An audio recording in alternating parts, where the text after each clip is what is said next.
Are flying cars really here, or are they just rumors we keep hearing every few years? Guys, I know most of you have the same question in your mind, so let's find out together right here. Let's get started.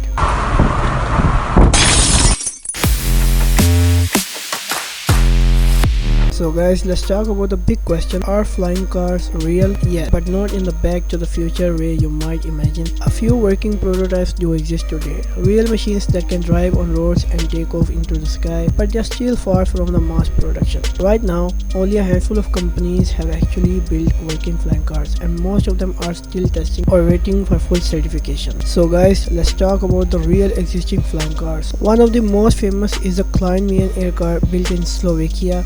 It's a two-seated hybrid that can switch from car mode to flight mode in under 3 minutes. In 2022, it even received official airworthiness certification after completing hundreds of test flights. Then, we have the Air Mobile, which can drive at around 160 km per hour on the road and fly at speeds up to 260 km per hour. The company claims it can cover up to 700 km in the air on a single tank. And there is the PAL V Liberty, a unique gyroplane-style vehicle that drives like a car but flies like a small helicopter. It uses normal petrol, has a flight range of about 400 to 500 kilometers, and is already road legal in Europe. Though flight certification is still in progress. In short, yes, they exist, but only in very small numbers, mostly prototypes or limited edition pre-order. Now guys, let's talk about the cost, fuel, and practice use of these flying cars.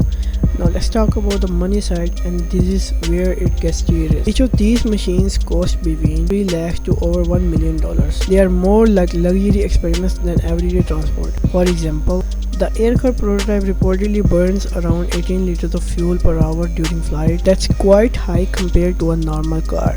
So far now, flying cars are more of a high-tech showcase than something you will park in your driveway anytime soon. And when it comes to public use, none of them are operating as air taxis or public transport yet. They are approved only for private testing or demonstration flights. So now, what's the real future? But the future of flying cars might actually come from something else. eVTOLs or electric vehicle takeoff and landing aircraft. Companies like Joby Aviation, Lilium, Volocopter, Whisk, and Ehang are building electric air taxis that can take off vertically like a drone and fly quietly over cities. Joby and Lilium are already running test flights, and both aim to launch commercial air taxi services around 2025 to 2026. These aircraft are fully electric, quieter, and designed for short urban routes, like going from one part of the city to another in just a few minutes. That's the direction the industry is truly moving toward. Still, there are some big challenges ahead. Government certification, battery range, noise control, and city infrastructure, things like vertiports and charging stations. Companies are also adding advanced safety systems, autopilot features, and working on faster charging to make these aircraft practical. So yes, progress is happening, but it's slow and complex. So to sum it up, flying cars do exist, just not in the way most people think. They are amazing prototypes that prove it's possible, but they are not yet ready for daily use. The real revolution will likely come from electric air taxis, maybe not replacing planes by 2030, but definitely changing how we travel within cities. So what do you think? Would you trust a flying car enough to ride in one? Tell me in the comments below, and don't forget to like, share, and subscribe if you love futuristic tech like this.